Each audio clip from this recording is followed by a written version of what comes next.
நம்முடைய சிவப்பிரகாசம் என்கின்ற சாஸ்திர வகுப்பில் நாம் இது வரைக்கும்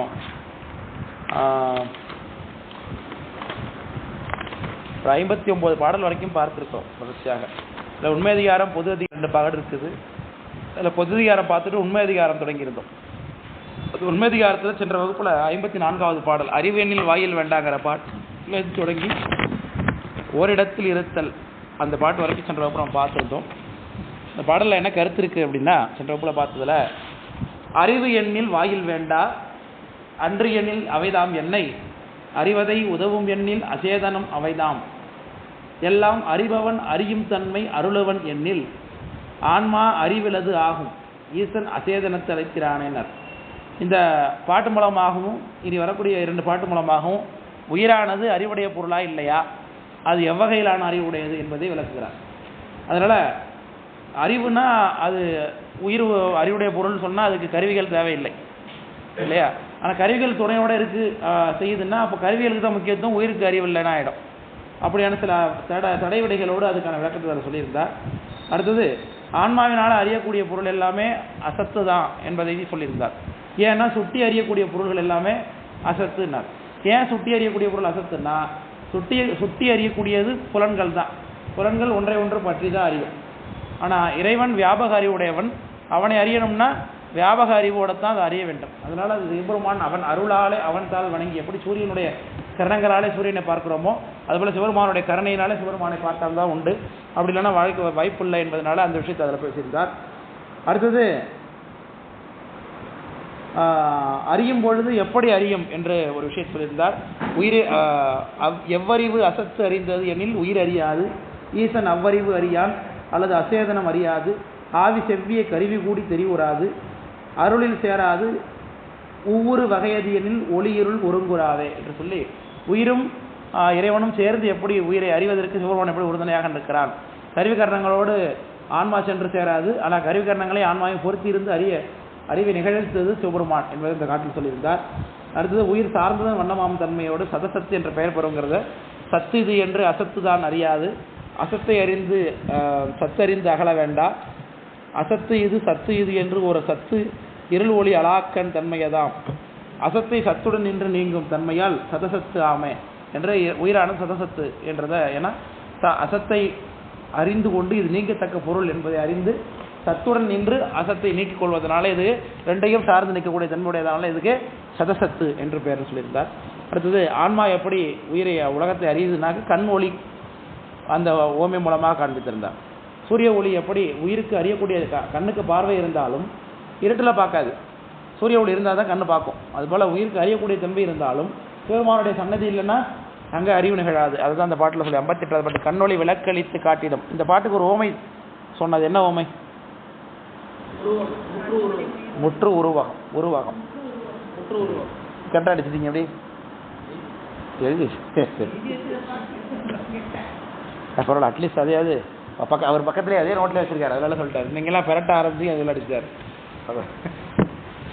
அதனால் அடுத்தது உயிர் சார்ந்ததான் வண்ணமாம் தன்மை அடைவதை அதை பற்றி சொல்லியிருந்தார். ஓரிடத்தில் இருத்தல் மாயா உருநிறைத்திடுதல் ஒன்றாம் பேரிடத்து உரைதல் தானே பிறங்கு அறிவாகி நெற்றல் சோர்வுடை சடம் நிகழ்தல் என்னும் இவை சொல்லார் நல்லோர் ஓரிடத்து உளரும் உண்மை ஒளிதரு உபலம் போலும் சொல்லி ஆன்மா சார்ந்ததான் வண்ணமாம் தன்மைன்னு சொல்கிறதுக்கு முன்னாடி சில கருத்துக்களை சொன்னார். ஆன்மாவுடைய லட்சணம் என்ன, இது எங்கெங்கே இருக்குது என்பதை சொல்கிறதுபடியாக பார்த்தீங்கன்னா ஓரிடத்தில் இருத்தல் என்பது ஒரே இடத்துல இருக்கும் அப்படிங்கிறதுல ஸ்மிருதி நூலாருடைய கருத்து. அப்போ நிறைய கருத்துக்கள்லாம் சென்ற வகுப்புல சொன்ன ஞாபகம் இருக்கா? ஆமாம், அந்த கருத்துக்கள்லாம் சொல்லியிருந்தோம். அதோட சென்ற வகுப்பு நம்ம நிறைய பண்ணியிருந்தோம். இப்போ நம்ம பார்க்க வேண்டிய பாட்டு 60வது பாடல் எண்ட ஒன்றில்லாத அதீதம்ங்கிற பாட்டு. சரிதானே? இந்த பாட்டில் 5 அவத்தைகளை பற்றி பேசுகிறார். அதாவது இதை மேலாள அவத்தை என்று சொல்லுகின்றோம். கீழாள அவத்தை மேலாள அவத்தைனா என்ன? முதல்ல சீனியர்களும் சொல்லலாம், தப்பு இல்லை. Very good. கீழ் நோக்கி சொல்கிற கீழாளவத்தை. உயிர் கீழே இருந்து மேல் நோக்கி வந்ததுன்னா அது மேலாளவத்தைன்னு பேர். சரிங்க, ராமபுரம் அம்மா அவங்கள வாழ்த்துறாங்க கண்ணாலே பார்த்து இல்லையா?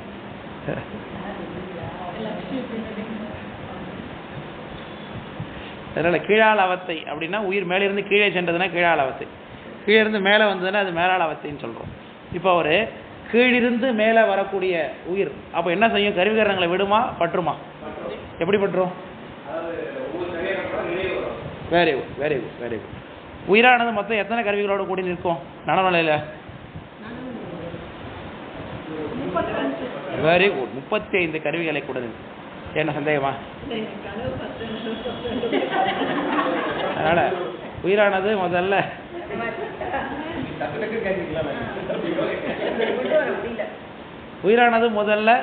நனவு நிலையில தான் இருக்கு. நனவு நிலையில் இருக்கும்பொழுது 35 கருவிகளோடு கூடி உயிரானது எங்க நின்று செயல்படும்? உருவமத்தில் ஆடஸ்தானத்துல இருந்து செயல்படும். அடுத்தது அதில் 10 விட்டுரும். கண்மேந்திரியம் ஞானேந்திரியத்தை விட்டுவிட்டு கண்மேந்திரிய விஷயம், ஞானேந்திரிய விஷயம், தசவாயுக்கள், அப்புறம் அந்த கரணங்கள் இவற்றை கொண்டு கீழே போகுது. அது கனவு நிலைன்னு சொல்லிக்கொண்டோம். அப்போ கண்டத்தில் இருந்து கொண்டு உயிரானது இயக்கம்னு சொல்லிக்கொண்டோம். அடுத்தது ஹிருதயஸ்தானத்துக்கு வரும்பொழுது அங்கே உயிர் உறக்க நிலை அடைகிறது. அப்போது உயிரானது சித்தம், புருடன், பிராணன் என்று சொல்லக்கூடிய 3 கருவிகளோடு மட்டும்தான் இருக்கும். சரிதானே? அடுத்தது துரிய நிலை என்று சொல்லக்கூடிய பேருறக்க நிலைக்கு செல்லும் பொழுது உயிரானது நாபி இடத்துக்கு சென்று, நாபி இடத்தில் இருக்கும் பொழுது அங்கே சித்தம் போய்விடும், பிராணன் மட்டும்தான் இருப்பார், பூரணன் இருக்கும். சரிதானே? இப்போ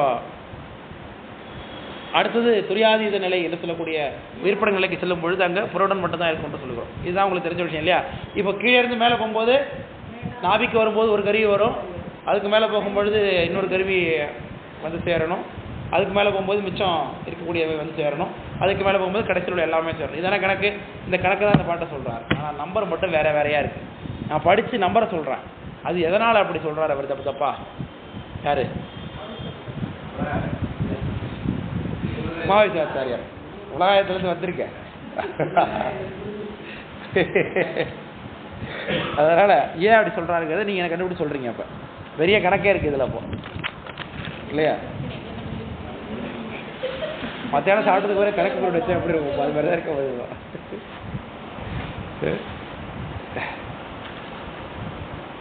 என்ன அதானே, என்ன ஒன்றில்லாதது அதீதம், எய்திய துரியத்து ஒன்று, நன்னிடம் சுழுத்திதனில் நயந்துலது ஒன்று, பின்னும் அந்நிடும் கனவு தன்னில் ஆரேழாம், சாக்கிரத்தின் கண்ணுறும் அஞ்சாராய கருவிகள் மறுவும் தானே என்று சொல்லுகிறார். விளங்க புரியுதுங்களா? இதுதான் பாட்டு. இந்த பாட்டை என்ன சொல்ற? எடுத்த உடனே அதீதம்னு சொல்லுவார். அதீதம்னா என்ன? இல்லை, இங்கே அவத்தை வச்சுதானே பேசிட்டு இருக்கோம். அதீதம்னா கடந்தல்னு அர்த்தம். கடத்தல் அதீதம். இந்த இடத்துல உயிர்ப்படங்கள்னு சொல்லக்கூடிய அந்த இதை தான் அதீதம் என்று சொல்லுகிறோம். துரியாதீதம், துரியம் துரியாதீதம்னு சொல்லுகிறோம். இந்த துரியாதீதத்தில் எத்தனை கருவி இருக்கும்னு படித்தோம் நம்ம? ஒன்று. ஆனால் இவர் என்ன சொல்கிறார்? என்ன ஒன்று இல்லாதது அதீதம்ங்கிறார். அதீதம் என்கின்ற நிலையில் ஒன்றுமே இருக்காதுங்கிறார். நீங்கள் ஒன்றுன்னு சொல்கிறீங்க, அவர் என்ன சொல்கிறாரு? இப்போ யார் சொல்கிறது தப்பு? அவர் சொல்கிறது தப்பா, நம்ம சொல்கிறது தப்பா? நல்லா சொல்லலாம். நீங்கள் சொல்லிக் கொடுத்து தான் சார் தப்பா தெரியுது, நீங்கள் சொல்லிக்கலாம். அப்போ என்ன நீங்கள்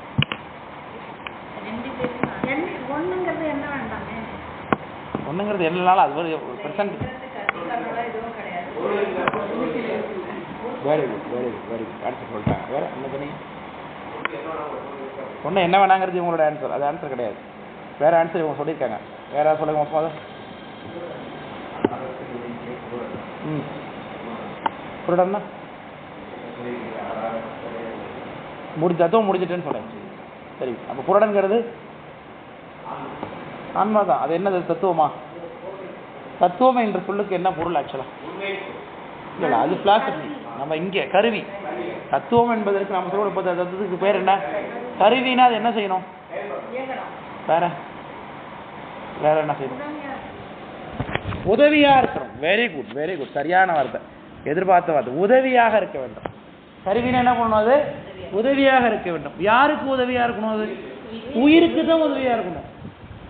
அப்போ உயிருக்கு உதவியாக இருக்கும் பொழுது பயன்படுத்துறது யார்? அப்போ உயிர் தான். அவர் ஒரு கருவியாக எண்ணுவோமா? ஆனால் நம்ம இது வரைக்கும் இப்படி எண்ணி எழுதுறோம் 35ன்னு. ஆனால் இவர் தெளிவாக சொல்றார், என்ன ஒன்றில்லாதது. என்ன ஒன்றும் இல்லை, கருவி எதுவும் இல்லை, ஆனால் புருடன் இருக்க. விளக்கம் புரியுதுங்களா? ஆன்மாவை இங்கே லிஸ்ட்டில் சேர்க்கவே இல்லை அவர். அதீதம் சொல்லக்கூடிய அந்த 35வது கடைசி நிலையில என்ன இல்லை, என்ன ஒன்று இல்லாதது.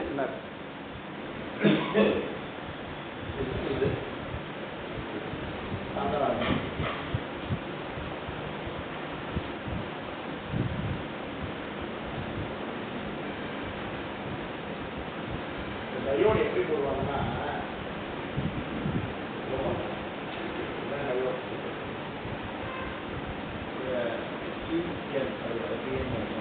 ரைட் எப்படி டயோடுனா அது மேலே ஒரு பக்கம் போட்டு போடுவாங்க. இப்படிலாம் ஒரு போட சொல்லுவாங்க. ரெண்டு போட தான் போடுவாங்க. நல்லா இருக்கு.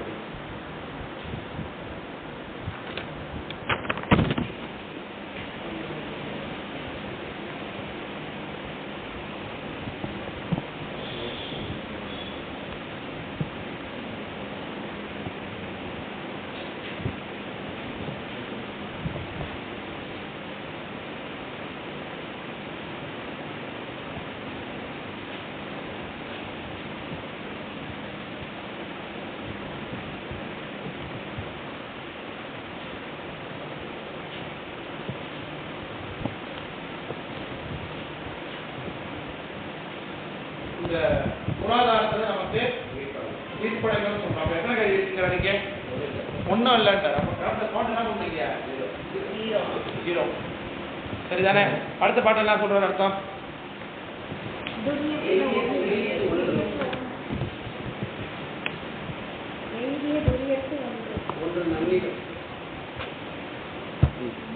செய்திய துரியத்து ஒன்று நன்னிடும்னார். அப்போ நன்னிடம் என்ன அர்த்தம்? வந்து பொருந்துகிறது அர்த்தம். துரியம் அப்படிங்கிறது என்ன? துரியம்னா என்ன?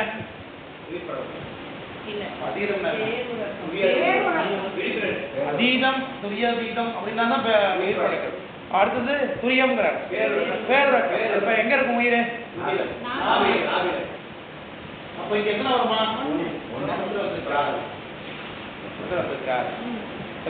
பாட்டுல அடுத்தது சுழுத்தி தண்ணில் நயந்துள்ளது ஒன்று. சுழுத்தினா என்ன? சுழுத்தினா உறக்கம். எப்ப இருக்கும்? எங்க இருக்கும் உயிர்?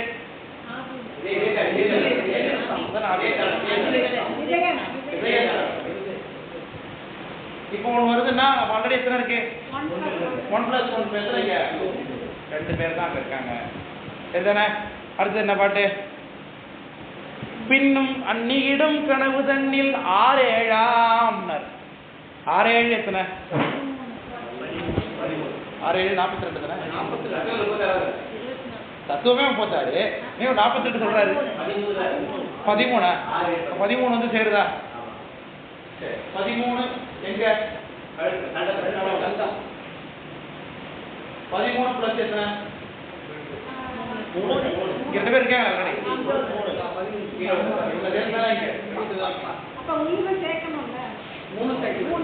கணக்கே பண்ண முடியுங்க. உயிர்க்கலாம் பார்க்கலாம். 0 இருக்காரு. சரிங்களா? கணக்கு கூட மோசமான பாருங்க. சரிங்களா? அது இந்த மாதிரி பாட்டை போட்டு வச்சிருக்காரு. என்ன பண்றது?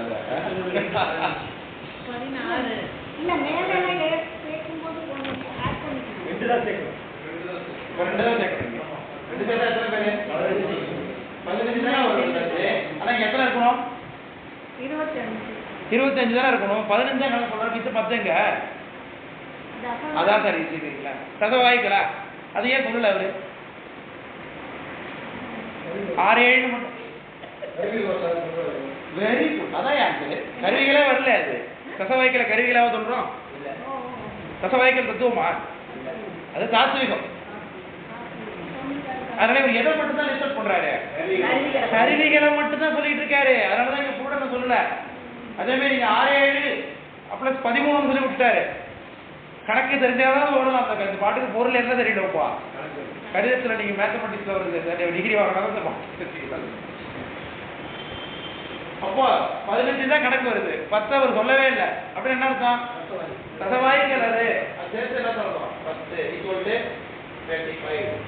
20 வந்துட்டாப்பா.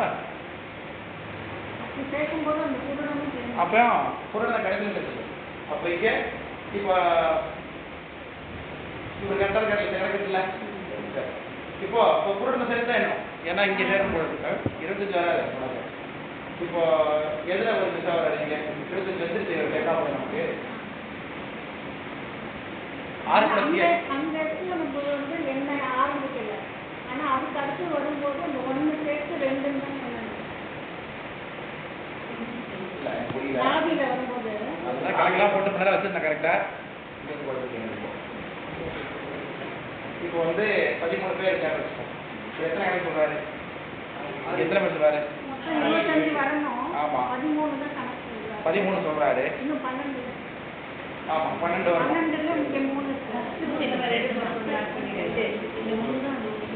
12ல 3 கழிச்சா எத்தனை? 9 தானே? நீ 9 தான் ஆட் ஆகும்.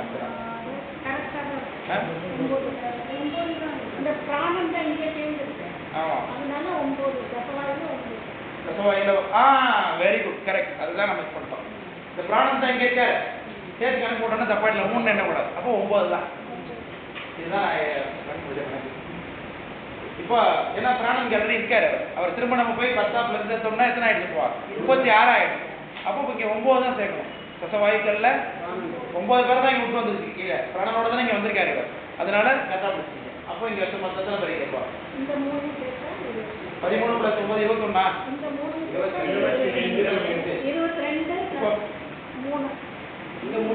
மொத்தம் எத்தனை வருது? 24 வருது. 25 வந்துட்டா? ரைட். 25 பேர் கரெக்ட் ஆயிட்டாங்க. ஆமா இது 21 + ஒரு 3 24 தானே வருது. 13 + 2 15 9 + 1 10 25 கரெக்டா இருக்குல்ல? பிரச்சனை இல்லை. 25 பேர் கேட்க மிச்சம் இருக்கிறது நமக்கு 10 பேர். அது கண்மேந்திர ஞானேந்திர அவங்க ஆட் ஆகினாங்க. இப்போ என்ன பாட்டில் சொல்றாரு பாருங்க. சாக்கிரத்தில் கண்ணுறும் அஞ்சாராய கருவிகள். அதனால அஞ்சாராய கருவிகள்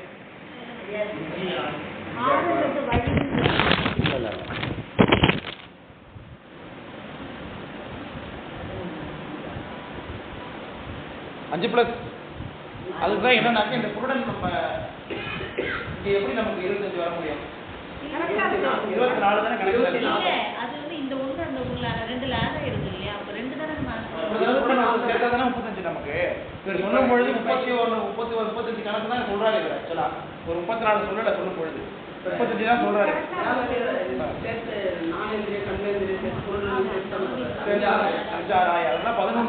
11 சொல்றாரு. இதோட ஆட் ஆகும்போது 35 வரணும்.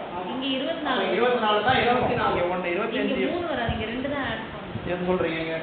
2 + 1 3 வராது. 1 2 தான கூட்டி போட்டோம். இந்த 1 சேர்த்து தான் அந்த 2 வருது. ஆமா இங்க 2 கிடையாது.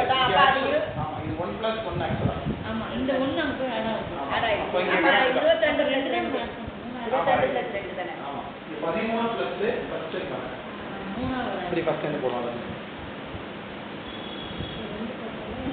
இங்க ஒருத்தர் ஆடுறாங்க. இங்க சரிதானே? அப்போ இங்க 13ஓட டபுள் அடிச்சு 9 கூட்டணும். 13ஓட ஜசவாய்க்கு 9 சேர்க்கணும். ஆமா இப்போ இதுல 13 பேர் யார் யார் இதுல? இது யார் யார் 13 பேர்னாக்க கண்மேந்திரிய விஷயம் 5, ஞானேந்திரிய விஷயம் 5, அந்த கரணங்கள்ல மனம், புத்தி, ஆகாரம் இந்த 3 பேர் சேர்த்து 13 பேர். ஆமா சித்தம். இப்போ சித்தத்தை இதுல சேர்த்துக்கிட்டீங்கன்னாக்க இப்போ 14 + 9 இல்லையா? பிராணனை சேர்த்துக்கிட்டீங்கன்னா 14 + 10 சரி தானே? 9 சேர்த்துருக்கோம். கரெக்ட். அப்போ 24 தான் இது. சரியா? இப்போ புரியுதா உங்களுக்கு? கரெக்டாக எனக்கு உங்களுக்கு புரிய பாருங்க. இப்போ 13 பேர் இங்க ஆட் ஆகிருக்காங்க. நம்ம கருவி இல்லாததுனால கணக்கில் சொல்லாததாகி 9 பேர். ஏன்னா பிராணன் இங்கே இருக்கார் ஆல்ரெடி. அது இல்லாமல் சித்தத்தில் 1 சேர்த்துருக்கோம். அப்போ இங்கே இருக்கக்கூடிய 13 + 9 + 2 தான் எங்களோட ஜாயின் பண்ண வேண்டிய எத்தனை பேர்? +2 தான். நம்ம 3 சேர்த்துட்டோம் லாஸ்ட் டைம். அதனால அதான் 13 + 9 எத்தனை? 24 கரெக்ட் ஆயிட்டா? சரி. அப்போ மிச்சம் 35க்கு மிச்சம் எத்தனை பேர் இருக்காங்க? 11 பேர். அதான் 5 6 ஆயிரம். 5 + 6 11. இப்போ திருப்பி ஒரு எக்ஸ்ட்ரா கூட சேர்த்துருக்காரு பாருங்க. அதுதான் புருடன். இங்க 0ல சேர்க்க இந்த இதுல தான் புருடன் சேருது. ஆமா அவர் ஏன் புருடன் இங்க சேர்க்கறாருன்னு பார்ப்போம். அப்பதான் ஏன்னா இது எல்லாமே ஞாபகம் இருக்காரு. அப்பதான் ஃபுல் ஆக்டிவேஷனா இருக்கு. புருடனா இருக்கிறது எங்க? இங்க தான். அதனால இந்த 11. அப்போ 11 + 24 = 35. இதான் சொல்கிற கணக்கு, எளிமையாக சொல்லிட்டு போகிற கணக்குக்கு இவ்வளோ கணக்கு போட்டு வச்சுருக்காரு. நமக்கு ஒரு பாட்டு எழுதுறதே இவ்வளோ கஷ்டமாக இருக்குது, ஒரு பாட்டிலே கணக்கு போட்டு இவ்வளோ பண்ணிருக்கு. புரியுதா சார்? எது கணக்கு என்ன புரியுதுல்ல? என்னது? மேபி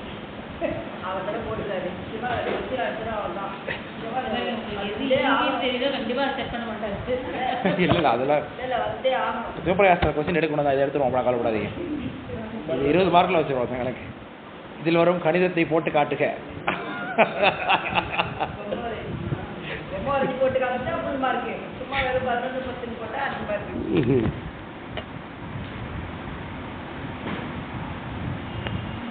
அதனால இந்த பாட்டு புரியுது இல்லையா? என்ன சொல்றார்? என்ன ஒன்றில்லாதது அதீதம், எதுவும் இல்லாததுனால. அப்போ உயிர் இல்லைன்னு அர்த்தம் ஆயிடக்கூடாது இந்த இடத்துல. உயிர் இருக்கு, அவரை கருவியா இல்லாதனால அவரை கவுண்ட் பண்ணல. அதான் எய்திய துரியத்து ஒன்று, ஒருத்தர் வந்து ஆட் ஆகிறார். நயிடம் சுழுத்திதனில் நயந்துள்ளது ஒன்று, பிளஸ் ஒருத்தர் ஆட் ஆகிறார். இப்போ பிராணனும் சித்தமும் இங்கே இருக்கு.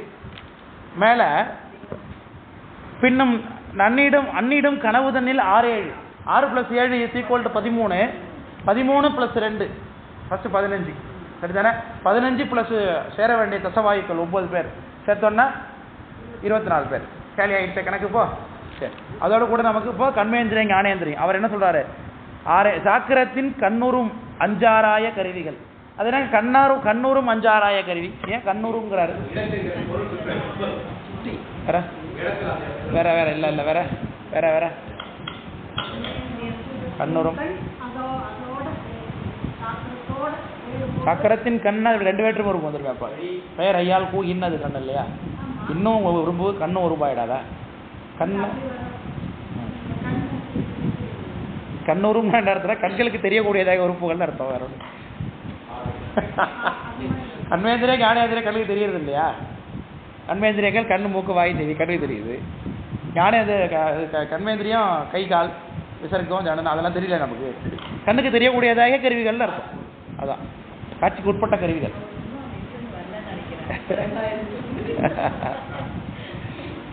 இதெல்லாம் நீங்கள் மிஸ் பண்ணிக்கலாம். அவ்வளோ எல்லாம் என்ஜாய் பண்ணாங்க.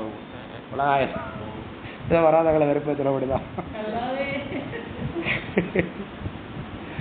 கண்ணூரும் 5 கருவிகள் பருவம் தானே என்று கணக்கு போடுறது. சரிதானே? ஆனால் உங்களுக்கு இதெல்லாம் சொல்லிக் கொடுத்த ஞாபகம் இருக்கா? இப்படிதான் இருக்குன்னு தான் சொல்லி ஆகணும். இல்லை சொல்லணா? இல்லைன்னு சொல்ல முடியும்.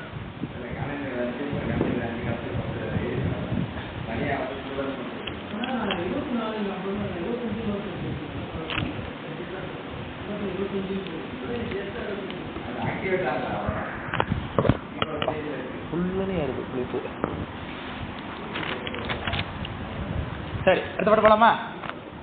இந்த கணக்கை சரியாக எழுதிக்கிட்டீங்களா? எழுதலைன்னா இந்த பாட்டு எத்தனை தர பிடிச்சாலும் புரியாது. கணக்கு சரியாக புரிஞ்சுக்கணும். எதை விட்டுருக்கார், ஏன் விட்டுருக்காருங்கிற கேள்வி போல தெரியணும்.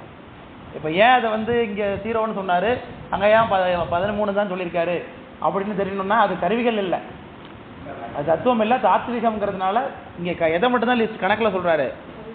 கருவிகளை மட்டும்தான் கணக்கில் சொல்கிறார். தாத்விகத்தை சொல்லாததுனால நமக்கு அது இல்லாத. ஆனால் ஆடலை இருக்குது, இல்லாமல் கிடையாது.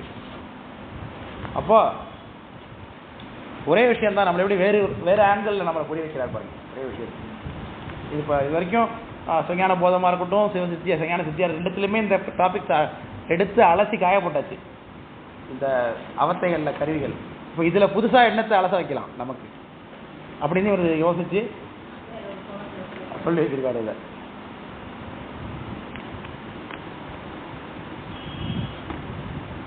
அறுபத்தி 1வது பாட்டு. இவ்வகை அவத்தை தன்னில் எய்திடும் கரணமெல்லாம் இவ்வகை இடத்தில் உற்று மேவுமா கண்டு மிக்க பொய்வகை பவமகற்ற புரிந்திடில் அருளால் அங்கே ஆங்கே ஐவகை அவத்தை உய்க்கும் அறிவினால் அறிந்து கொள்ளே. கொள்ளையவா கொள்வோமா?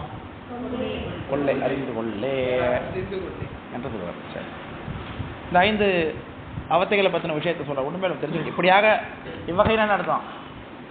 இப்படியாக கீழே படிச்சிங்களே அப்படி சொல்லப்பட்டதாகி அந்த அவத்தைகள் தன்னில் எய்திடும் கரணம் எல்லாம். கரணம் எல்லாம்னா உயிருடைய அறிவு அதில் எய்தும்னு அர்த்தம், வேற ஒன்றும் இல்லாதான். கரணம் என்பது உயிருடைய அறிவுக்கு ஆகி வந்து நிற்கிது. அங்கே மெய்வகை இடத்தில் உற்றுமேவுமா கண்டு. மெய்வகை இடம்ங்கிறது லாடஸ்தானம். இந்த எல்லா கருவிகளும் எங்கே வந்து நின்று செயல்படும்? அறிவு லாடஸ்தானத்தில். மெய்வகை இடத்தில் உற்றுமேவுமா கண்டு, எல்லாவற்றையும் பார்த்து மிக்க பொய்வகை பவம் அகற்ற புரிந்திடில். நனவு நிலையில் தானே நமக்கு நல்லது எது கெட்டதுன்னு தெரியும். எது விளக்கத்தக்கது? பாவம் விளக்கத்தக்கது. பாவம் செய்யக்கூடாது, சிவபெருமானுக்கு எதிரான காரியங்கள் ஈடுபடக்கூடாது. அவற்றை விளக்கணும்னா நமக்கு சிவபெருமான் அருள் கொடுப்பார் அப்படிங்கிற புத்தியோடு செயல்படுறோம் இல்லையா? அதான் பொய்வகை பவமகற்ற புரிந்திடில். அது செய்ய ஆரம்பிச்சின்னா அருளால் அங்கே ஐவகை அவத்தை உய்க்கும் அறிவினால், அருளினாலே 5 வகை அவத்தையும் உண்டாக்கக்கூடிய அறிவு ஒன்று இருக்குல்ல. 5 அவத்தையும் உண்டாக்குறது யார்? நமக்கு சுவாமி தான். அப்போ ஐவகை அவத்தை உய்க்கும் அறிவினால் அறிந்து கொள்ள. அப்போ எல்லாவற்றையும் எதன் மூலமாக அறிவாய்? அந்த அவத்தைகளை உண்டாக்குகிறானே சிவபெருமான், அவனுடைய அறிவாகவே உன்னுடைய அறிவு மாறும் என்று அர்த்தம். அதுக்கு பேரு ஜாக்கிராதீதம் அப்படின்னு பேர். சாக்கரத்தில் அதீதம் செய்யக்கூடியது, நுண்மல துரியம் என்று சொல்வார்கள். அதான் அந்த பாடலை கருத்து. பொய்வகை பவமகற்ற புரிந்திடில். நீ முயற்சி பண்ணினா அருளால் அங்கே ஐவகை அவத்தை உய்க்கும். ஐவகையான அவத்தையே செய்யக்கூடியதாகிய சிவபெருமான் உய்க்கும் அறிவுன்னார். அது யாருடைய அறிவு? நமக்கு அவத்தை 5 அவத்தையும் விட்டு நம்மளை உட்படுத்துறது யாரு? தினமும் சாமி தான் இல்லையா? அந்த சாமியினுடைய அறிவு நமக்கு ஏற்படும். அதை அறிந்து கொள்ள, அவனுடைய அறிவினாலே அறிந்து கொள்ள வேணா அர்த்தம். சிவமாவதல் அர்த்தம். எத்தமலம் அறிவித்து சிவமாக்கி அறிவிக்கின்றது. அதான் அந்த பாடல் இருக்கு. அவ்வளோதான். அதுக்கு மேலே ஒன்றும் இல்லை. இப்போ அவத்தையில் என்ன பண்ணணும்? நனவு நிலையில் என்ன பண்ண சொல்றாரு? நனவு நிலையில் என்ன பண்ண சொல்றாரு அந்த பாட்டில்?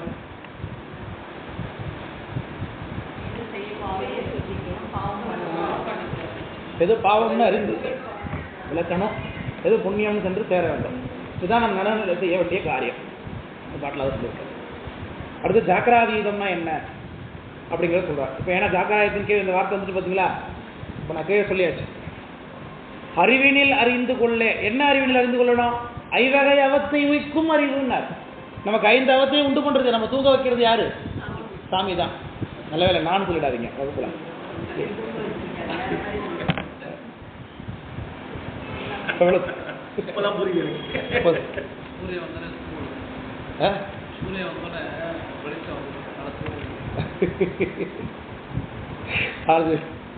சரி, அதனால அப்போ ஐவகை அவத்தை அதை உருவாக்குவோம் சிவபெருமான். நமக்கு இன்னைக்கு நம்ம தூங்க வைக்கிறது, நனவு நிலையில் வச்சிருக்கிறது, கனவு நிலை கொண்டு போகிறது, அதில் அனுபவத்தை ஏற்படுத்துவது, ஆழ்ந்த உறக்கத்திற்கு நிம்மதியை உண்டு பண்ணுறது, ரொம்ப அப்படி இந்த உணர்வுகளை மாற்றி மாற்றி நம்ம கொடுக்கறது யாரு? இறைவன் என்பதனால அவருடைய அறிவு, அந்த அறிவாகவே நம்ம என்ன பண்ணுவோம்ப்பா? நம்முடைய அறிவு மாறும். அப்போ அந்த அறிவுக்கு பேர் என்ன? எனதுரை தனதுரை ஞான சம்பந்தர். அப்படி என்ன அர்த்தம்?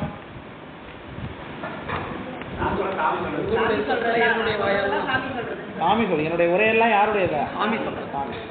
இளம்பையங்கோட்டூர் தேவாரமாக்கு தெரியாதா? இளம்பையங்கோட்டூர்னு ஒரு ஊர் இருக்கு. அந்த ஊர்ல போன முடியாது.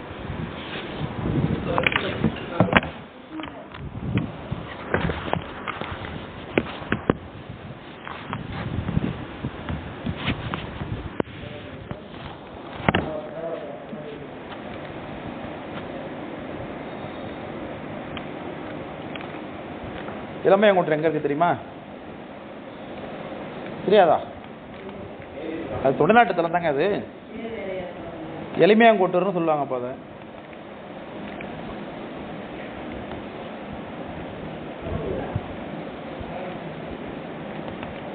இளம்பையங்கோட்டூர் தொண்டநாட்டு திருத்தலம். அது மெட்ராஸ்காரன் உங்களுக்குலாம் தெரியலங்கிறீங்க.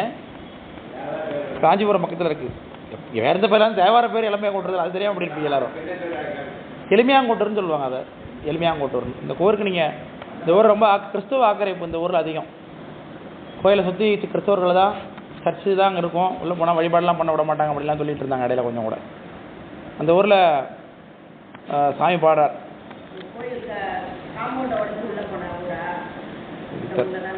தெரியல எனக்கு.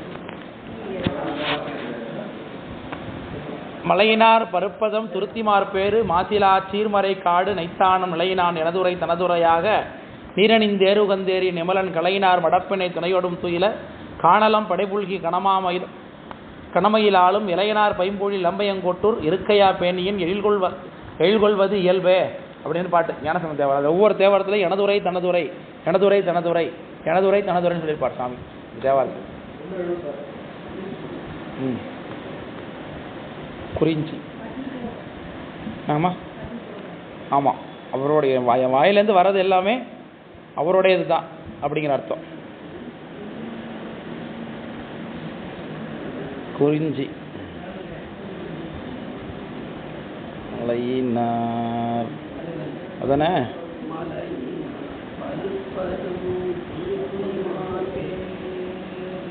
காலை நன்மாமலர் கொண்டடி பரவி.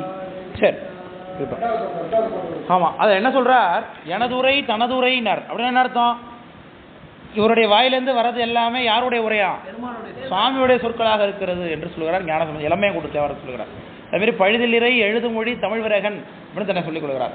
சிவருமான் உள்ளிருந்து எழுத நான் வெளியில் சொல்லிக் கொண்டிருக்கிறேன் தவிர்த்து என்னுடைய கருத்து எதுவுமே இதில் இல்லை என்று சாமி சொல்கிறார். அப்படி இவருடைய அறிவு எல்லாம் சிவருமானுடைய அறிவாக நிகழ்வது இல்லையா, வியாபக அறிவோடு நிகழ்வது. அதுக்கு தான் பேர் என்னது? அருளாளர்களுடைய நிலை, ஜீவன் முக்தருடைய ஸ்டேட்டஸ். இது அவங்க அடையக்கூடிய அந்த அவத்தைக்கு பேர் நின்மல துரியம், நின்மல துரியாதீதம். நின்மல துரியாதீதம்னா அது முத்தி. நிர்மல துரியம் அப்படின்னா ஜீவன் முக்தருடைய நிலை. சரிதானே? இப்போ நனவுங்கிற அவஸ்தை, நனவில் நனவு,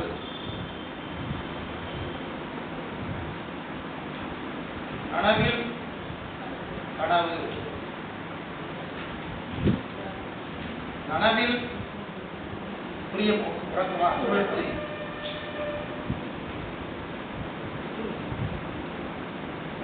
நனவில் புரியம் உறக்கம் அல்லது பேர் விளக்கம். புரியம்னு எழுதிக்கிறார், அதான் நம்ம தமிழ்ல இங்கிலீஷ் பேர் நனவில் பேர் விளக்கம்.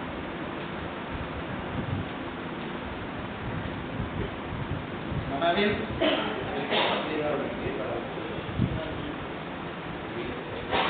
இப்போ இதுக்கு இன்னொரு பேர் என்ன? இந்த நனவுக்கு சாக்கிரம். ஜாக்கிரத்தில் பேர் விளக்கம்னு அர்த்தம். அதீதமா ஜாக்கிரத்தில் துரியம்.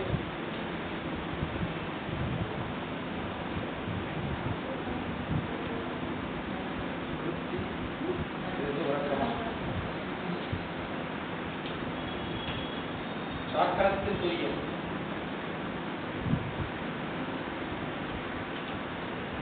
ஜாக்கிரத்தில் துரியாதீதம். இது என்னது? இது புரியுதா? ஜாக்கிரம்னு நனவு. ஜாக்கிரம்ங்கிறது ஜாக்கிரதையே போங்கிறோம்ல, விழிப்போட ரெண்டு அர்த்தம். பத்திரமா போங்கிறதுக்கு என்ன சொல்றோம்? கண்ணை மூடிட்டே தூங்கிக்கிட்டே போன அர்த்தமா? ஜாக்கிரமா போ, ஜாக்கிரதையா போனா விழிப்போட போ, நல்லா கவனமா இருன்னு அர்த்தம். அப்போ எல்லா கருவிகரணங்களும் ஒழுங்காக வேலை செய்யணும், அப்படின்னா தான் ஜாக்கிரதையா இருக்கும். அப்போ இப்போ என்ன அவத்தை இதை பற்றி பேசிட்டு இருக்கோங்க? நாங்களே கடவு அவத்தையில் இருக்கிறோமா உறக்க அவத்தையில் இருக்கிறோமான்னு தெரியல. இப்போ எங்களை பார்த்து நீங்கள் எந்த அவத்தையில் கேட்குறீங்களே சார், இதுதான் சார் பேராவத்தையா இருக்கு எங்களுக்கு.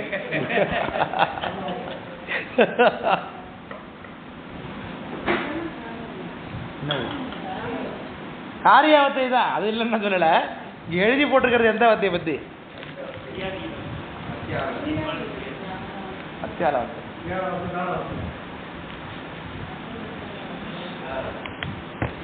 அப்போ நான் விறுவிறுப்பு ஏற்றிக்கிறோம் உங்களுக்காக. என்னது என்ன அவத்தை இருக்குது? ஜாக்கிராவத்தை, நனவு அவத்தையை பற்றி பேசுகிறோம். ஒவ்வொரு அவத்தைக்குள்ளும் 5 மொத்தம் எத்தனை அவத்தை இருக்குது? 25 அவஸ்தைகள் இருக்குன்னு சொல்லிக்கொண்டோம். இப்போ நனவு என்றால் அது என்ன? ஆக்சுவலா விழிப்பு நிலையில் எத்தனை கருவி செயல்படும்? 35 செயல்படும். இப்போ நனவில் நனவுன்னா என்ன?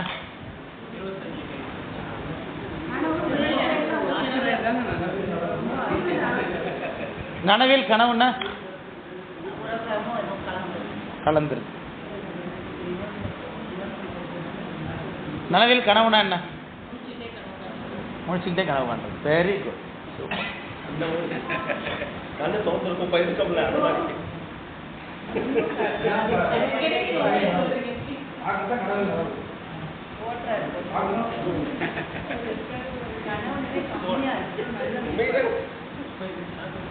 கனவில் கனவுன்னா என்ன? இந்த சரவணன் போயிட்டாரா ரொம்ப சந்தோஷம் அப்படின்ட்டு இருந்தா தானே இல்லை கேள்வி கேட்பீங்க.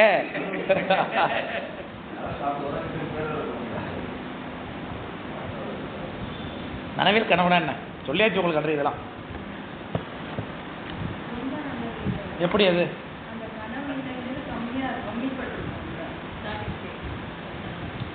அப்படி கிடையாது. நீங்கள் கனவுன்னா கனவோட பொருத்தக்கூடாது. இந்த ஃபர்ஸ்ட் வேர்டு தான் உங்களுக்கு ரொம்ப முக்கியமானது. கனவு காண்றதுன்னு கொண்டு போகக்கூடாது. அது ஆல்ரெடி சொல்லிட்டேன் உங்களுக்கு. நான் அதிக விழிப்புன்னு எடுத்துக்கணும். இன்னும் ஒன்றுக்கு ஒன்று கிரேட்டர் தானே நீங்கள் எடுக்கணும். அதை இப்போ நனவுனா அதில் 35 கருவி செயல்படுது சார். நீங்கள் அதில் கனவுன்னு வந்துட்டுங்கிறதுக்காக நீங்கள் திரும்பி கனவோட திங்க் பண்ணணும்னு அவசியம் கிடையாது. ஏன் டிஃபால்ட்டாகவே 35 பேர் இருக்காங்களே அங்கே விழிக்கிறதுக்கு உங்களை. அப்புறம் திரும்பி கனவு எப்படி இங்கே வர முடியும் உங்களுக்கு? அப்போ கனவுங்கிற வேர்டு இருக்கிறதுனால நீங்கள் கனவுன்னு சிந்திக்க கூடாது. இன்னொரு கூடுதல் கொஞ்சம் அதிகமான விழிப்பு 35 கருவிகள் இருக்கும்பொழுது இன்னும் தெளிவாக விழித்திருக்கிறதுன்னு அர்த்தம். இந்த கூடுதல் விழிப்புன்னு அர்த்தம். இப்போ கனவில் நனவுன்னு வந்துட்டுதுன்னா அப்போ நிச்சயமாக நனவு அங்கே வரவே வராது. ஏன் நடக்கிறதே எங்கே? கனவுல தான் நடக்குது. அப்போ நிச்சயமாக அங்கே 10 பேர் இருக்கவே மாட்டாங்க எப்பொழுதுமே. யார் இது? கண்மேந்திரியமாக ஞானேந்திரம் இருக்கவே மாட்டாங்க. அப்போ கனவுல நனவுன்னா கனவுல ரொம்ப விழிச்சிட்டு இருக்காங்கன்னு அர்த்தம் கிடையாது. கனவுல கொஞ்சம் அழுத்தமான கனவுன்னு அர்த்தம். கணக்க முடியுங்களா? கனவில் கனவுன்னா சாதாரணமான கனவு. கனவில் நனவுன்னா சாதாரணமான கனவு. கனவில் கனவுனா இன்னும் அழுத்தமான கனவு. கனவில் உறக்கம்னா ரொம்ப அழுத்தமான கனவு. இன்னும் ஒன்றுக்கு ஒன்று கிரேட்டர் கனவு. கணக்க முடியுதுங்களா? அதே மாதிரி அடுத்தது என்ன? சுழுத்தி அல்லது உறக்கம்னு வச்சுப்போம்.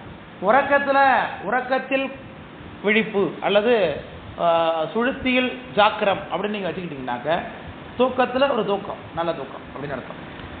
அதே உறக்கத்தில் நனவு அப்படின்னு போட்டிங்கனாக்க உறக்கத்தில் கனவுனா ரொம்ப அழுத்தமான தூக்கம். இல்லை பார்த்தீங்கன்னா இப்படி ஒன்றுக்கு ஒன்று என்ன பண்ணணும்? அதிகப்படியான கிரேட்டத்தை தான் கொண்டு போகணுமே தவிர்த்து நீங்கள் அந்த வார்த்தையை நீங்கள் அதை திருப்பி கொண்டு போய் என்ன பண்ணக்கூடாது? பொருத்தி பார்க்கக்கூடாது. வார்த்தைங்கிறது என்னவா நிற்கிது? அதோடைய அடுத்த கட்டத்தை சொல்கிறதுக்காக மட்டும்தான் நிற்கிது. விளக்க முடியுதுங்களா?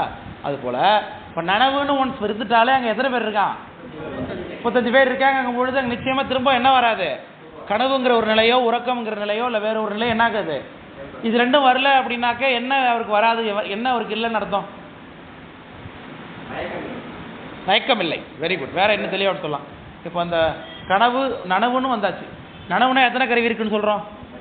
35 கருவி இருக்கு. 35 கருவி இருக்குங்கும் பொழுது அவரோட யார் அதிகம் பார்ட்டிசிபேட் பண்ண மாட்டார்? பாலாமா எப்படி?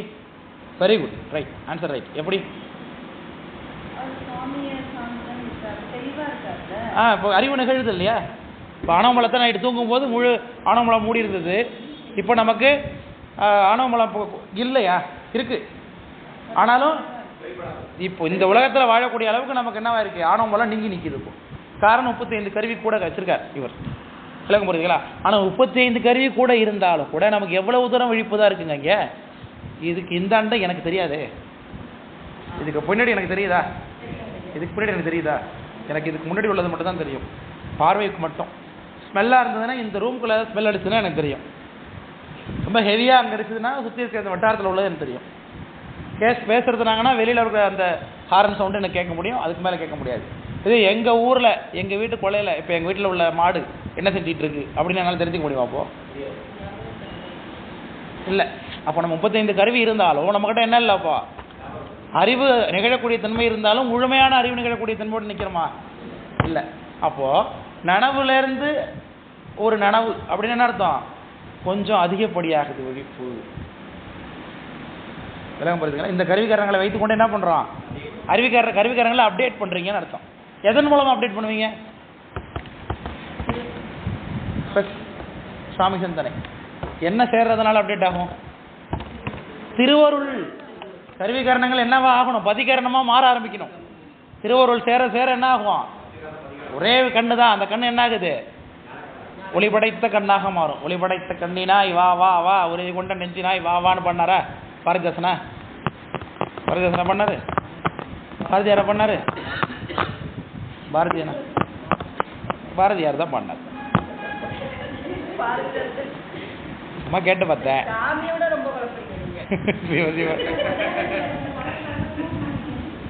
அதனால அதாவது கண்ணுடைய பிக்சல் ரேட் அதிகப்படுத்துறாரு சாவியார். ஒன்றும் இல்லை,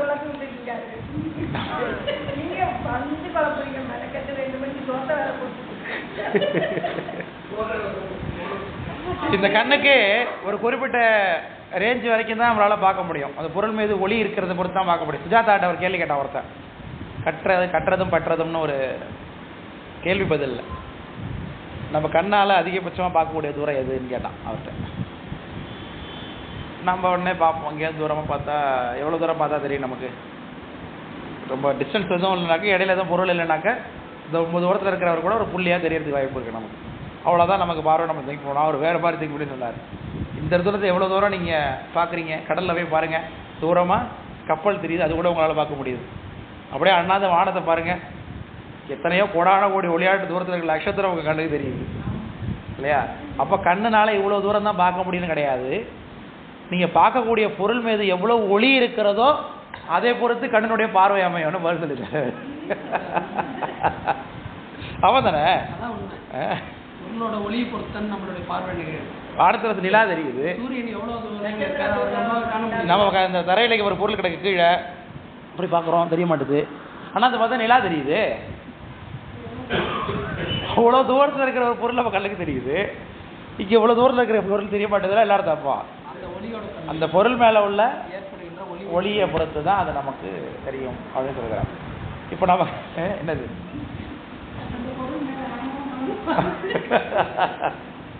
அதனால இப்போ நமக்கு அந்த கண்ணை சாமி என்ன பண்ணுறாரு, திருவருவம் அப்டேட் பண்ணுறதுனால பிக்சல் ரேட் கூட போகுது, இன்னும் அதிகமான தூரத்துக்கு தெரியுது, எல்லாமே தெரிகிறது. இப்போ நம்ம உதாரணத்தை தான் சொல்கிறேன், கண்ணால் பார்க்க வேணாம். அதுக்கு பிறகு உயிரே அப்டேட் ஆக ஆரம்பிக்கும் பொழுது உயிரோடைய அறிவுலே என்ன பண்ணும், கருவிகரணங்களுக்கு அப்பாற்பட்ட அறிவு நிகழ ஆரம்பிச்சிடும். சுட்டி அறியக்கூடிய அறிவு தானே இந்த கருவிகளுக்கு இருக்குது.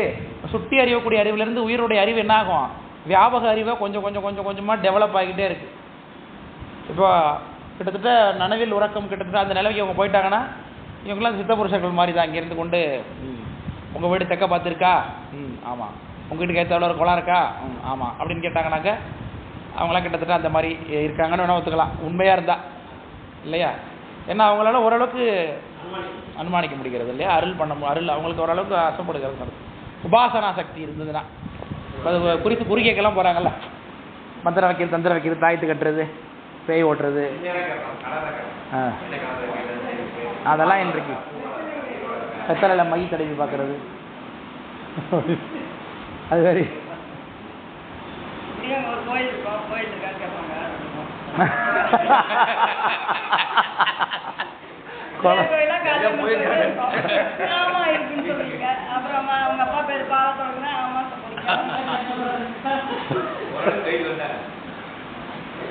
அதனால அதெல்லாம் பாதி பேர் இப்போ 99.9999% பொய் தான் எல்லாம். இதெல்லாம் எப்படி சார் தெரிஞ்சுக்க முடியும்னா, உபாசனா சக்தி இருந்தால் தான் தெரியும். அவர்கள் ஒரு தெய்வத்தை வசப்படுத்தி வைத்துக் கொள்ள வேண்டும். ஒவ்வொரு தெய்வத்தையும் வசப்படுத்துறதுக்குன்னு சில உபாசன விஷயங்கள் உண்டு. அந்த தெய்வத்துடைய மூல மந்திரத்தை ஒரு குருநாதர் மூலமாக பெற்றுக்கொண்டு இத்தனை முறை உருவேறி அதுக்கு தகுந்த மாதிரி தெய்வத்தை பிரித்தி பண்ணினா அது ஒரு கூப்பிட்ட நேரத்துக்கு அந்த தெய்வம் வந்து நிற்கும். அப்போ அந்த தெய்வம் வந்து இவர் சொல்லுவார், அப்போட இவருக்கு தெரியாது, அது தெய்வம் சொன்னதுன்னா சொல்லுவார். இதுதான் விஷயம். ஆனால் இன்றைக்கி அப்படி யாராவது இந்த மந்திரம் சொல்கிறவங்க, குறி சொல்கிறவங்கலாம் பார்த்தீங்கன்னா காலையில் வெள்ளிக்கிழமை அன்னைக்கு குறி சொல்கிறான், சனிக்கிழமை சாயந்தரம் பார்த்தீங்கன்னா டாஸ்மாகில் இருக்கான் சாயந்தரமாக. அவனுக்கு எப்படி அப்புறம் தெய்வம் வந்து சொல்லும்? அது வாய்ப்பு இல்லை. அதனால் என்ன பண்ணிட்டான், இவன் கும்பிடுற தெய்வமே டாஸ்மாக் சாமியாக வச்சுட்டான்.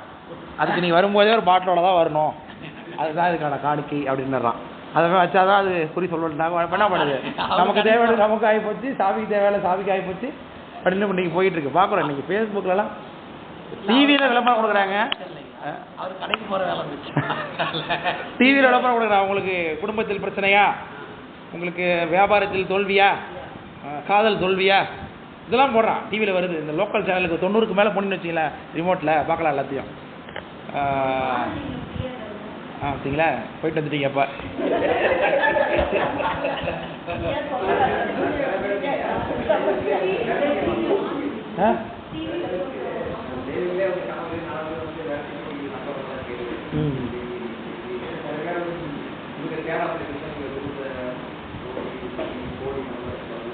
மேபி இருக்கலாம். ஆனால் அது வந்து கொஞ்ச நேரம் இருக்கும், கொஞ்சம் நாள் இருக்கலாம், அவங்களுக்குள்ள நல்வினை ஜீவன் இருக்கிற வரைக்கும் இருக்கலாம். அது முழுக்க சார் வரைக்கும் இருந்து கொண்டெல்லாம் ஒன்றும் அணுகிறலாம் பண்ணாது. அட்லீஸ்ட் அந்த தேவதைக்கு பிரீத்தி பண்ணுற மாதிரியாவது ஒரு வாழணும் வாழ்க்கையை.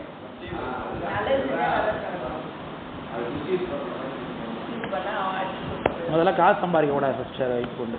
ஆனால் இன்றைக்கு அவங்க ஃபுல்லாகவே டிவியில் விளம்பரம் கொடுக்குறான்னா அப்போ அவன் காசு எதிர்பார்த்து தானே செய்கிறான். வசியம் பண்ணா அதுக்கு முறைப்படி செஞ்சாக்க முதல்ல வசியமாகும். எதுக்குங்க டிவிலையா? அப்போ சம்பாதிக்காமலாம் பண்ணுறோம். தெய்வங்களை வசதி பண்ணுறதுக்கு எல்லாத்துக்குமே சித்திரை புருஷர்கள்லாம் சொல்லியிருக்காங்க, சொல்கிறாங்க. அதான் சொல்கிறேன், அதுக்குன்னு மூல மந்திரம் இருக்கும். நீங்கள் எந்த தேவதையை வேணாலும் வசப்படுத்தலாம். பேர் நம்ம சிவபெருமான வசப்படுத்த முடியாது, எதுக்கும் வரமாட்டார் அவர். ஆத்மாக்களை வசியப்படுத்தலாம்.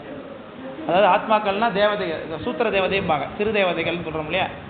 அது இப்போ ஏதாவது ஒரு விஷயத்துக்காக மகிழ்ந்து கொண்டு அது கொடுக்கும்ல, பலி எனக்கு இதை கொடுத்தனா நான் அவனுக்கு செய்வேன், அது கொடுத்தா செய்வேன் அப்படி.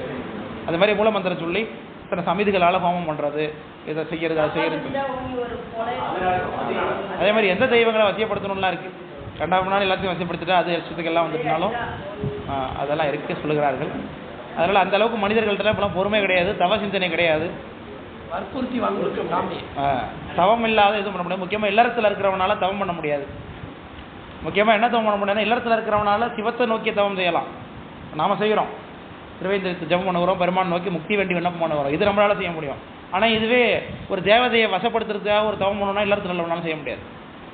அதனால இந்த தேவதைகள் எல்லாம் பார்த்தீங்கன்னா இருக்கும் பொழுது எங்கே இருக்கும்னா, குரல் உலக்க சத்தம் கேட்காம, கட்டில் சத்தம் கேட்காம, முரத்தில் புடைக்கிறாங்கல்ல அந்த சத்தம் கேட்காம, குழந்தை அழுகிற சத்தம் கேட்காம, தாளிக்கிற சத்தம் கேட்காத இடத்துல தான் இந்த தெய்வங்கள் எல்லாம் கோயிலே கட்டுவாங்க முதல்ல கிராமங்கள்ல.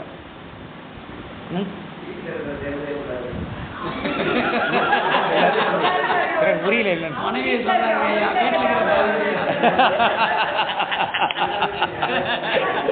உள்வதா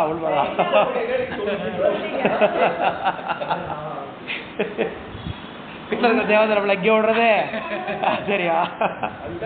தேவதை இல்லை, தேவதைகள்.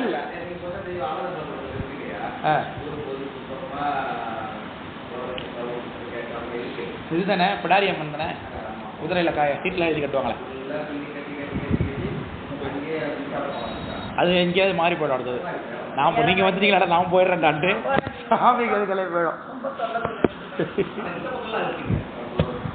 எங்கள் ஊரெல்லாம், எங்கள் ஊர் அப்படி தாங்க இருக்கணும். எங்கள் ஊரில் வந்து பிடாரி கோயில்னு ஒரு கோயில் இருக்குது, அப்புறம் ஐயனார் கோயில் இருக்குது, மங்காரணன்னு ஒரு தெய்வம் எங்கள் ஊரில் இருக்குது. மங்காரணன் வேறு எங்கேயுமே தமிழ்நாடு உலகத்திலே வேறு எங்கேயும் பார்க்க முடியாது. மங்காரணன் அந்த தெய்வத்துக்கு பேர். ஒரு ஆணும் பெண்ணுமா இருப்பாங்க, மண் கூடத்தில் இருக்கும். ஏதோ தலாரியும் வயலில் தலகாரி காவல் கேட்குற ஒருத்தர் ஏதோ பிரச்சனை இல்லை போயிட்டார், அவர் தெய்வமாயிட்டாரு சொல்கிறாங்க. அதெல்லாம் மங்காரணன்னு பேர். மங்கை அரையன் ரெண்டு பேரும் கணவன் மனைவி சேர்ந்து மங்காரணன். மண் கூடம் சில இருக்கும், மண்ணால் செஞ்சு சில இருக்கும். அது வந்து அடியில் கூட ஒரு சிறுகதை கூட எழுதியிருக்கேன் மங்காரணன்னு, அந்த கதை சரித்திரத்தை நான் போடுறேன், நிச்சயம் ஞாபகப்படுத்தி நடத்தி போகிறேன். அந்த மாதிரி எங்கள் ஊரில் எல்லாம் பார்த்தீங்கன்னா மக்கள் இருக்கக்கூடிய பகுதியில் தூரமாக தான் இருக்கும். இப்போ இருக்குது, எல்லா ஊர்லேயும் இருக்குது. ஏதாச்சும் வருஷத்துக்கு ஒரு தடவை தான் போய் எங்களை எல்லா நாளுமே சிறப்பாக கொண்டாடினாங்க, ஆட்டம் அதிகரிச்சிடும் அதுக்கெல்லாம். அதனால் வருஷத்துக்கு ஒரு நாள் பண்ணுறது உண்டு, அதெல்லாம் உண்டு. அதனால் எதுக்கு சொல்ல வந்தோம் அதெல்லாம் போ. இந்த மாதிரியான கொஞ்சம் அறிவு அந்த வட்டாரத்துக்குள்ளே இருக்கக்கூடிய விஷயம் மட்டும் தெரியக்கூடிய அளவுக்கு இருக்கிறதுலாம் இந்த நனவில் கனவு, நனவில் உறக்கம், இதெல்லாம். நனவில் பேருறக்கம் அப்படிங்கிறது கிட்டத்தட்ட ஜாக்கிர துரியம். ஜாக்கிரத்தில் துரியம்ங்கிறது ஜீவன் முக்தராக ஆக போகக்கூடிய சில நிலை, ரொம்ப அதீதமான பக்குவமுடையவர்னு அர்த்தம். ஜாக்கிரத்தில் அதீதம், அதான் ஜாக்கிரத்தில் துரியாதீதம்ங்கிறது தான் ஜாக்கிராதீதம்ங்கிறாங்க. ஜாக்கிராதீதம் அப்படிங்கிறது தான் என்னது? ஜீவன் முக்தருடைய நிலை. அவருக்கு எல்லாம் தெரியும், விழிப்புலேயே அதீதமான விழிப்பு. இதுதான் நின்மலம். இதெல்லாம் இப்போ சொல்கிறோமே, நனவில் நனவு, நனவில் கனவு, நனவில் உறக்கம், நனவில் பேருறக்கம், நனவில் இருப்பு, இதெல்லாம் ஒரு நின்மல அவஸ்தை, மலமில்லாத அவஸ்தை. மலம் இல்லைன்னு அர்த்தம் நின்மலம்னா. இப்போ முதல்ல நனவுல மலம் கம்மியாக இருக்கா இல்லையா? இப்போ நின்மலம், நிர்மலம், நிர்மலாவத்தைகள் இதுக்கு பேர். இந்த விழிப்புகளில் இருக்கக்கூடிய அவத்தைகளுக்கு பேர் என்ன? நிர்மலாவத்தை. நிர்மலானா யாருன்னு கேட்காதீங்க சார்.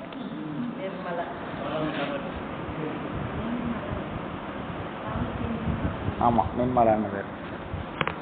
அதனால் அப்படி சாக்கராதீதம் அப்படிங்கிறது துரியாதீதம், சாக்கரத்தில் அதீதத்தை செய்பவர் அப்படின்னு சொல்லுவார். மேகண்ட தேவநாயனாரை உரை எழுதும்போது சிவஞான சுவாமிகள் இவருக்கு வந்து கல்லால் நிலர் மழை வெள்ளார் அருளிய பொல்லார் இணைமலர் நல்லார் புனைவரேன்னு விநாயகர் துதி பாடியிருக்காரு. இவருக்கு ஏதாவது தடை வருமா? இவர் ஏன் விநாயகர் துதி பாடியிருக்காருன்னா, ஒரு ஜாக்கிரத்தில் அதீதத்தை புரிவாராயினும் மரபு பற்றி செய்து கொண்டாருன்னார். அப்போ ஜாக்கிரத்தில் அதீதத்தை புரிவர்னா இவர் சிவபெருமானுக்கு ஈக்குவலான நாலேஜ் உள்ளவங்க, அனுபூதி நிலையில் இருக்கக்கூடியவர்கள். அப்பர் சுவாமி மாதிரி, அப்பர் சுவாமி தான், ஞான சம்பந்தர் தான், சுந்தரமூர்த்தி சுவாமிகள் தான். நமக்கு எதுவும் தடை வரக்கூடாது. ஆமாம், அப்போ ஜாக்கிரத்தில் அதீதத்தை செய்யக்கூடியவர்கள் அவங்க. அப்படிப்பட்ட நிலைனா என்ன அப்படிங்கிறது தான் இப்போ உங்களுக்கு சொல்கிறேன். இப்போ இந்த பாட்டுக்குள்ளே இப்போ தான் போக போகிறோம். இது வரைக்கும் உங்களுக்கு எதுக்கு தான் விளக்கம் சொல்லியிருக்கேன். நான் இப்போ சாக்கராதீதம்னா என்னன்னு சொல்லியிருக்கேன். இப்போ உங்களுக்கு நிர்மலாவத்தினா என்னன்னு சொல்லியிருக்கேன். இப்போ தான் நிர்மலாவத்தினா என்னங்கிறது இந்த பாட்டில் சொல்ல போகிறேன். இதுக்கு ஒரு சிம்பிளாக எவ்வளோதான் நான் மாதிரி படம் போட்டு எழுதி கிழிச்சலாம் அவர் காமிக்கல, ஒரே வார்த்தையாக சொல்கிறார். கேவல நிலையும் சகல நிலையும் இல்லாத இருக்கிற அவத்தை தான் ஜாக்கிராதீதம். ஆமாம், சுத்தம். சொன்னது சுத்தம்ங்கிறீங்களா? இல்லை, அவத்தை.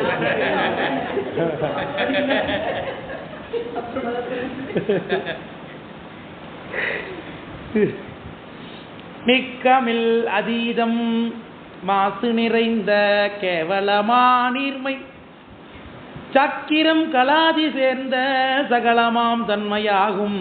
ஊக்கமில் இரண்டும் கூடாது ஒழிய ஓர் நிலையில் நீடும் ஜாக்கிராதீதம் சுத்த தகைமது ஆகும். காணேன் நீங்கள் சொன்ன சுத்தம் வந்துருக்காங்க வார்த்தை, சுத்தாவத்தை நிர்மலாவத்தை அப்படின்னு அர்த்தம். அது அற்புதமான பாட்டு, ரொம்ப தெளிவான விளக்கம் சொல்கிறேன். ஜாக்கிராதீதம் குறிப்புரைக அப்படின்னு கசினிட்டு இருந்தால் என்ன பண்ணணும்? இப்போ நீங்கள் ஜாக்கிராதீதம்னு சொன்னால் கேவலம் இல்லாமல் சகலம் இல்லாதன்னு 2 மார்க்கில் கேட்டால் இப்படி எழுதணும். 8 மார்க்கில் கேட்டால் இந்த பாட்டை எழுதி எக்ஸ்பிளைன் பண்ணணும். 20 மார்க்கில் கேட்டால் இந்த படத்தை போட்டு இந்த படத்தை போட்டு இதெல்லாம் போட்டு எழுதணும். இப்போ எனக்கு ஒரு கொஸ்டின் கிடைச்சிட்டு இப்போ அது அது சஸ்பெண்ட் இல்லை, அதான் டீச்சர் இருக்கிறது கரெக்டாக சொல்ல டீச்சர் அது.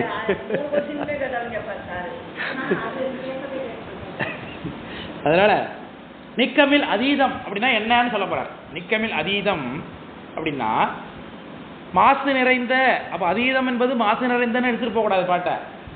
நிக்கமில் அதீதம் அப்படின்னா என்னன்னு சொல்ல போறேங்கிறதுக்காக ஆரம்பிச்சு நிறுத்திட்டார் இந்த இடத்த. அதீதம் அடுத்து சொல்ல போறார் மாசு நிறைந்த கேவலம் அப்படின்னா. அப்படின்னா என்னங்க மாசு நிறைந்த கேவலம்னா? மலங்களோடு இருக்கிற அதெல்லாம் என்ன கேவலம்? கேவலம்னா என்ன? அனாதி கேவல நிலை, பிறவிக்கு வராத நிலை. அது அப்போ மலத்தோடு கூடி இருக்கிறதுனால மாசு நிறைந்த கேவல மாநீர்மையினர். நீர்மைனா என்ன? தன்மைன்னு அர்த்தம். நீர்மைங்கிறது தன்மை, கேவலத்தன்மையில் இருப்பது. ஜாக்கிரம் கலாதி சேர்ந்த சகலமாம் தன்மையாகும். ஜாக்கிரம்னா என்ன? அதாவது நனவுனா என்ன? அதுக்கு சரியான வேர்டு பாருங்க. ஜாக்கிரம் இஸ் டிஃபைன்ட் ஆஸ் கலாதி சேர்ந்த சகலமாம் தன்மை. சகலத்தில் தான் ஜாக்கிரத்தில் இருக்கு. அது கலைனா கலாதி சேர்ந்தனன்னு அர்த்தம். வித்யாதத்துவங்களும் ஆன்மத்துவங்களும் கூடிய நிலை, அது சொல்றார். விளக்கம் புரியுதுங்களா? அப்போ தன்மையாகும். ஊக்கமில் இரண்டும் கூடாது ஒழிய, இப்படி சொல்லப்பட்டதாகிய கேவல அவத்தையும் சகலாவத்தையும் இல்லாத ஒரு தன்மை. சகலாவத்தை இல்லாத ஒரு தன்மைனா எப்படி சார் சொல்ல முடியாது? அப்போ சுத்தாவத்தை தான் இல்லையா? அப்போ இதில் என்ன பிரச்சனைனா, இந்த உடம்போடு கூடி இருக்கும் பொழுது நமக்கு கருவியல் இருக்குது, அப்போ நிச்சயமாக சகலாவத்தை தான்.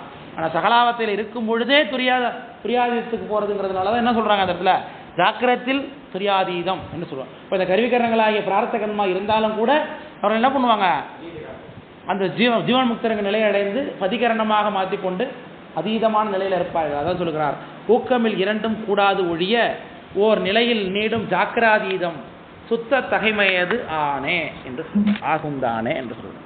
சுத்த தகைமையது ஆகுந்தானே என்று சொல்கிறார். அவ்வளோதான் பாட்டு. என்னதான் சரி, நான் டீ வாங்க போயிருக்கல. சரி, அடுத்த பாட்டு பார்த்துட்டு பிரேக் போகும். மருவிய பொறியில் ஒன்று மாபூதம் ஐந்தில் ஒன்றும் கருவிகள் நான்கும் நீங்கா கலாதிகள் ஐந்தும் கூடி ஒரு புலன் நுகரும் இந்த ஒழுங்கொழிந்து உயிரும் ஒன்றை உறாது அவன் ஒழிந்த திரள்களும் செயலிலாவே என்று சொல்கிறார். அதான் பாட்டு, அற்புதமான பாட்டு. உயிர் எப்படி கருவிகளை வைத்துக் கொண்டு அறிகிறது என்பதுதான் இந்த பாடலுடைய கருத்து. என்னன்னா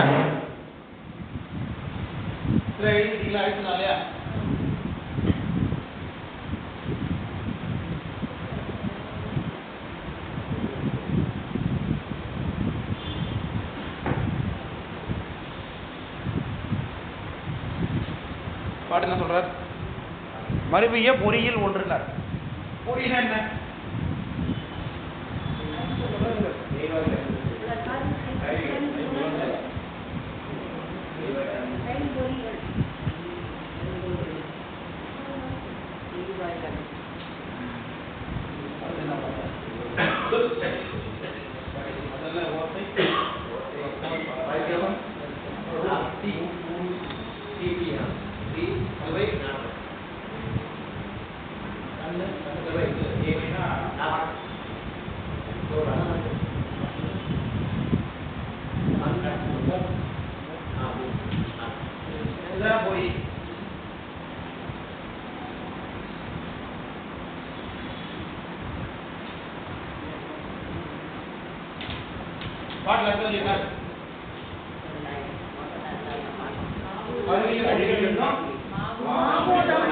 மாபூதம் ஐந்து என்ன? மாபூதம் ஐந்து என்ன? அதுக்கு ஆகாயம்,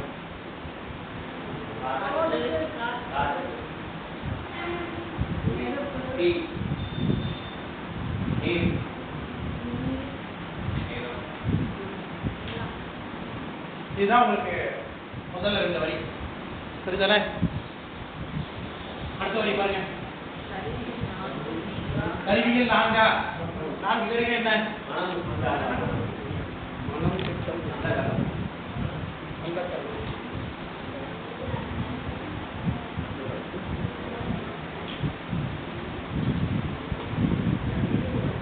ஐந்தும் ஒரே பாகம். அடுத்தது என்ன? கலாதி. ஐந்து என்ன அர்த்தம்? கலை, இசை, அராகம், உடல் கிடையாது. அதுக்கு மேல உள்ளது தேதி,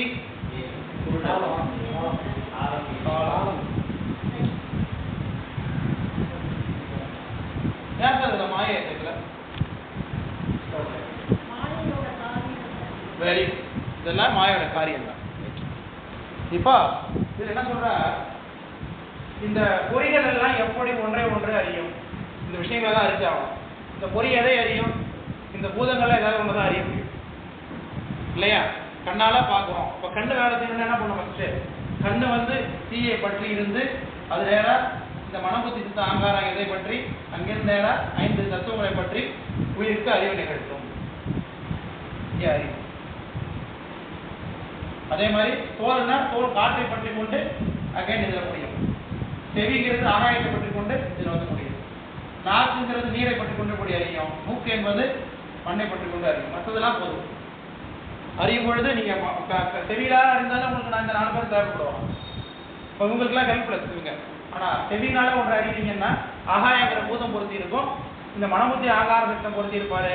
அடுத்தது இந்த கலைவித்தை அராகம் மீதி காலம் என்று சொல்லக்கூடிய இந்த 5 கலாதி தத்துவங்களும் பொருத்தி இருக்கும். இதுதான் ஒன்றுக்கு ஒன்று இங்கே பொருத்தமானது. அதான் பாட்டில் இங்கே சொல்றாரு. பாட்டு புரியுதா பாருங்க. அப்போ மருவிய பொறியில் ஒன்று ஏதாவது ஒரு பொறி, மாபூதம் 5ல் ஒன்றும் ஏதாவது ஒரு 5, கருவிகள் 4ம் பாருங்க. அப்போ 4 இருக்கு. சரிதானே? அடுத்தது கலாதிகள் 5ம், கலாதியாகிய அந்த 5 தத்துவங்களும் சேர்த்து ஒரு புலன் நுகரும். ஒரு புலன். அதனால என்ன அறியப்படுவீங்க? ஆகாயத்தின் மூலமாக செவி என்ன அறியும்? ஓசையை அறியும்.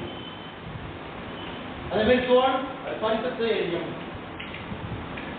கண் ரூபத்தை அறியும், நாக்கு சுவை ரசத்தை அறியும், மூக்கு நாட்டத்தை அறியும். இப்படி ஒன்றொன்றாக அறியப்படும் என்பதுதான் அந்த பாட்டு.